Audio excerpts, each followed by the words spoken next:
That day, Cyril was returning home without suspecting that his life was about to change in an instant.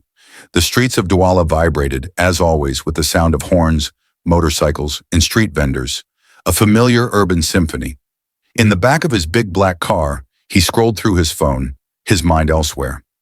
Then at a Carrefour, the car slowed down because of the potholes. He looked up, and his heart skipped a beat. On the sidewalk, a woman was sitting on the ground, holding two children against her. Tired, dirty, exhausted. One of the boys was wiping his face with the back of his hand, while the other remained frozen, staring into space. Cyril felt a strange pain cross his chest. His eyebrows furrowed. Who was this woman? She was telling him something, but what was she doing there, in this distress? Her empty stare, the two children clinging to her as if she were their last refuge. He leaned down a little and shouted, "Stop here," he said to the driver. The car parked further away. Cyril got out without waiting. He walked slowly toward the woman, his heart pounding. When he arrived in front of her, he hesitated. He looked at her closely. He had no more doubts. "Mireille," he whispered. The woman slowly raised her head. Her face was sad, her eyes tired. When she saw him, she jumped. "Cyril," she said in a weak voice. He didn't know what to say. For a few seconds, they looked at each other in silence. The children hugged their mother as if they felt that something was wrong. "What happened to you?" asked Cyril, shocked. Mireille lowered her eyes and hugged her children tightly to her. "Leave, please, leave us alone." But Cyril couldn't. He couldn't turn his back after seeing her like that. "You can't stay here, Mireille. This is not a life." "What happened?" "Life. This is what happened.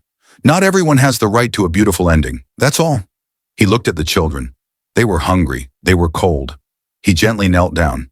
"Let me help you. Just for tonight, so the children can eat and sleep in a real bed. Nothing more. Nothing more." Mireille closed her eyes for a moment. Her hands were shaking. She looked at her children. They didn't say anything. But they were hungry. They were weak. So she whispered one word. "Okay, okay, but just for tonight." Cyril smiled softly. He helped her get up. The children were still holding her hand. They got into the car. "So we're going home," said Cyril to his driver. The journey to the house was silent. Mireille looked out the window without speaking. She held her children against her, as if she were afraid that everything would disappear.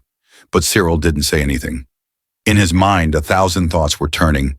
He had asked the cook to prepare a good meal, something warm, something worthy of respect. When they arrived, Mireille hesitated to get out. The house was big, too beautiful. She looked at the lights, the clean walls, the garden. She felt small, too poor to go inside. "Cyril, you don't have to be afraid," he said softly. "Cyril, here you are safe." Once inside, the twins looked around impressed. Their eyes shone. They put their hands on the cushions, touched the curtains, and laughed softly. Cyril. The dining table was ready. Rice, plantain, fish stew. The smell filled the entire room.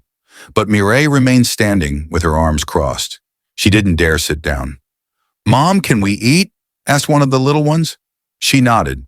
The two children sat down at the table and began to eat with eagerness. They hadn't tasted a real meal in a long time. Cyril looked at Mireille. "You two eat. You have nothing to fear here." She took a spoon, tasted a bite of rice. As soon as she swallowed, the tears came. She said nothing, but her face spoke for her. "Thank you," she whispered. One of her sons raised his head. A little sauce was on his cheek. "Mom, this is the best meal in the world." Mireille smiled, her eyes full of tears. "I know, my heart. I know." After the meal, a woman led them to a guest room. The screaming children went straight to a hot bath and clean clothes. "Thank you." He quickly fell asleep with a full stomach in a real bed. Mireille stood in the living room. She didn't know where to put herself. Cyril arrived slowly. Sit down. You're at home here for now." Mireille slowly sat up straight with her hands crossed and looked at her calmly. "Cyril, why are you doing all this?" "Yes, Cyril, because I know you, and because I can't let you suffer like this. But I ignored you back then. I even laughed at you. Why are you helping me now?" "Because I'm not like those who abandon people when they fall." Mireille lowered her head. "I'm tired. I've lost everything. and I'm so ashamed. Cyrille approached slowly. You don't have to be ashamed. You just need a little rest and a second chance. She looked at him. For the first time in a long time, she felt something she had forgotten. Hope. The next morning, Cyrille asked Mireille and the children to get ready. He took them to a clean, quiet shop run by a smiling lady. Take what you want, he said simply. Mireille opened her eyes wide. The clothes were new, well arranged, and surely expensive. Cyrille, I can't. It's too much. You can, and you must. Your children deserve better, and so do you. The twins were running around, laughing, showing off little shirts and shoes. Mireille chose simple, clean clothes for herself and her children. She still felt uncomfortable, but she thought of them first. Then Cyrille took them to the hospital. A doctor examined them. The children are a little thin, he said, but with a good diet, everything will be fine. Mireille exhaled softly. She hadn't even realized she was holding her breath. As they left the hospital, she looked at Cyrille. So, why are you doing all this? What do you want in return? Cyrille stopped and turned to her. Nothing. I just want to see you happy. You know, in life people rarely help without expecting something. Thank you. So you don't trust me right away. But look around you. Look at your children. Look at your heart. You'll see. Mireille didn't answer, but deep down she felt that this man wasn't like the others. Thank you. 2 days later, Cyrille called Mireille into his office. I want to offer you a job, he said calmly. A job? She replied, surprised. Yes, in my company. You'll start with small, simple tasks. You'll learn slowly. Mireille hesitated. But I've never worked in an office. I don't know anything.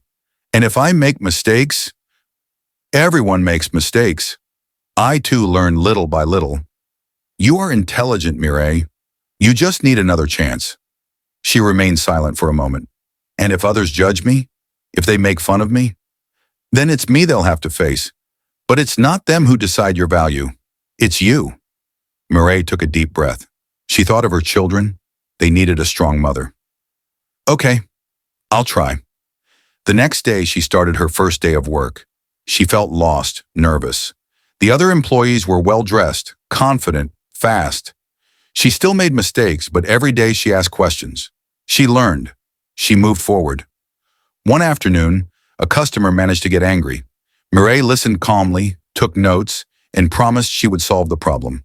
The customer left reassured. Cyrille, who had seen everything, approached with a smile. You handled it well. I'm proud of you. For the first time, Mireille smiled without fear. Maybe I'm starting to understand, she thought. Meanwhile, the twins were happier than ever. They ate well, slept well, played freely. They ran everywhere in the house, called Cyrille Uncle Cyrille, and climbed on his lap as if it were natural. One evening, while Cyrille was reading a newspaper, one of the children sat down near him. Uncle Cyrille, are we going to stay here forever? Cyrille smiled at him. As long as your mom wants. The other boy came running. Mom is happy here. She doesn't cry at night anymore. Cyrille felt his heart sink. He put his hand on their heads. So that's what matters. From the door, Mireille watched the scene, one hand on her chest. She felt a new kind of calm, something she hadn't felt in a long time. Peace. One evening, in a lively bar in the neighborhood, a man was drinking alone. It was Jules, the father of the twins. He was listening to the conversations around him when another customer said in a low voice, Do you remember Mireille, the one with the twins? She now lives in the house of a rich man. He takes care of her and the children. They even say he's going to adopt them. Jules slowly put down his glass. His hands were shaking. What? He's going to adopt my children? His heart filled with anger. He got up abruptly and left. After asking a few questions here and there, he found the address of Cyrille's company. The next morning, without an appointment, he burst into the company's premises. I want to see Cyrille, he shouted. The secretary tried to stop him, to calm him down, but he was talking so loudly that it was embarrassing. She called Cyrille immediately. Cyrille arrived urgently, surprised. Who are you? I'm Jules, the father of Mireille's children. I want to see them. Cyrille remained silent for a moment. Then he slowly raised his eyes and stared at him. The father? He said in a dry tone. Are you talking about the children you abandoned? The ones you left starving in the street? They're my children. I have the right to see them. The right? Cyrille replied sharply. Where were you when they were crying from hunger? When their mother slept outside with them to protect them from the cold? You were not there. You do not deserve them. At that moment, the door opened. Mireille walked in. She stopped when she saw Jules. Her eyes flashed with anger. Mireille, you dared to come here, she said, stepping forward. Mireille, I want to see my sons. I'm their father. She burst out laughing, a bitter laugh. Their father? Where were you when I was begging for bread? When I held them all night in my arms to protect them from the cold? Jules tried to speak, but she cut him off. You chose to leave. You cut off all contact. You don't get to come back now as if nothing happened. My children don't need a father who disappears. They need stability, love, presence, and you never gave them any of that. Jules stood there speechless. Get out of here, and don't come back. He wanted to protest, but one look from Cyrille made him back away. Without another word, he turned his back and left the office. When the door closed, Mireille let out a long sigh. Her hands were shaking slightly, but not from fear. This time, it was from relief. Cyrille approached her slowly. Are you okay? She nodded. Yes, for the first time in years, I'm okay. The days passed, then weeks, and Mireille's life was slowly changing. The twins were now going to school. They came home every day with drawings, stories, and big smiles. They played, ate until they were full, and ran happily through the house. One afternoon, Mireille and Cyrille were sitting in the garden, watching the children run through the grass. Mireille turned to him. I never really thanked you, she said softly. Cyrille smiled. You don't need to. Seeing your smile, it's enough. She looked at him in silence, and for the first time in a long time, she let her heart speak. In the evening, as they stood on the balcony, Mireille was quietly scrolling through her phone. Cyrille took a deep breath. Mireille, I have to tell you something. She looked up. He looked serious, more than she'd seen in years. I don't love you because of what you've been through, but because of who you are. I don't want to be just the man who helped you. I want to be the man you choose. Mireille remained silent. Her heart was beating fast. She looked at the ground, then at the children still playing. Cyrille, I'm scared. I already gave my heart once, and it was trampled. I don't know if I can love again. He approached her gently and took her hand. I'm not asking you for an answer tonight. I just want you to know I'm here, and I won't leave. She closed her eyes for a moment, then nodded. Thank you. In the following days, she observed Cyrille differently. She noticed his small gestures, his gentleness with the children, his patience with her. He didn't rush her. He respected her pace. Then one evening, while the twins were asleep, she got up, walked to him, and said calmly, Cyrille, I think I love you too. He looked at her in surprise. Then a sincere smile lit up his face. Are you sure? Yes, I'm ready. Shortly after, Cyrille knelt in front of her with a small, simple, but beautiful ring. Mireille, will you marry me? With tears in her eyes, she replied, Yes, Cyrille. Yes. A few days after the marriage proposal, Cyrille spoke softly to Mireille while having breakfast. I think it's time we go see your family. Mireille frowned. My family? You know very well they rejected me. My father threw me out when I was pregnant. He never even asked about me again. Why should I go back? Cyrille took her hand. Not for them, for you. Forgiveness is not for others. It's to free oneself. Maybe they regret it, maybe they don't. But you need to turn the page. Mireille remained silent. She knew he was right. A few days later, they took the road with the twins and arrived in front of the old family home. Mireille felt her heart beating faster. Her mother opened the door. Upon seeing her daughter, she burst into tears. My daughter, I missed you. She hugged her very tightly. Then the father came out. He looked older, more tired. He looked at Mireille with eyes full of regret.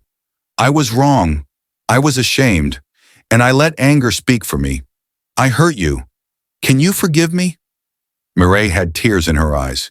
She looked at her children, then at Cyrille, and simply replied, "Yes, Dad.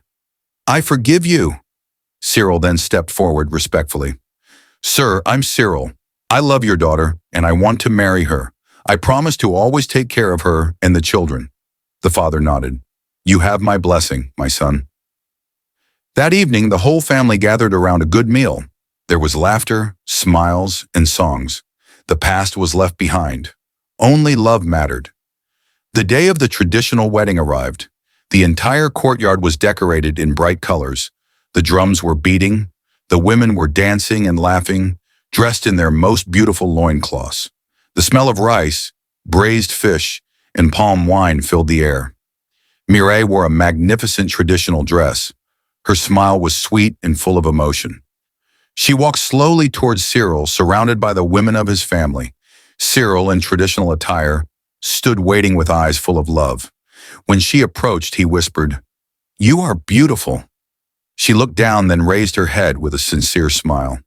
"And you look like a real husband." Mireille's father placed his daughter's hand in Cyrille's. "Take care of her. Never let her down." "Yes, with all my heart," replied Cyrille. The celebration continued late into the night. The children ran around. Laughter filled the air. It was a moment of pure happiness. A few weeks later, life had found a peaceful rhythm. The house was filled with joy. Cyrille read stories to the twins every night. They now called him Daddy without hesitation. One evening, while Mireille was tucking the children in, Cyrille entered the room gently. He looked at her tenderly. "Are you happy?" he asked. She looked up at him, tears at the corner of her eyes, but this time they were tears of joy, more than I would have ever imagined. So he took her in his arms and she rested her head on his shoulder. They were no longer wounded by the past. They were now a real family because sometimes life breaks to rebuild stronger, because sometimes love comes back when you least expect it, and because sometimes happiness is born from a simple act of kindness. And you? What do you think of this story? Have you ever met someone who changed your life without even knowing it? Your story could inspire others. Tell us in the comments if this story touched you. Take care of yourself. We'll see you very soon for a new story that touches the soul and warms the heart. Thanks for subscribing. See you soon.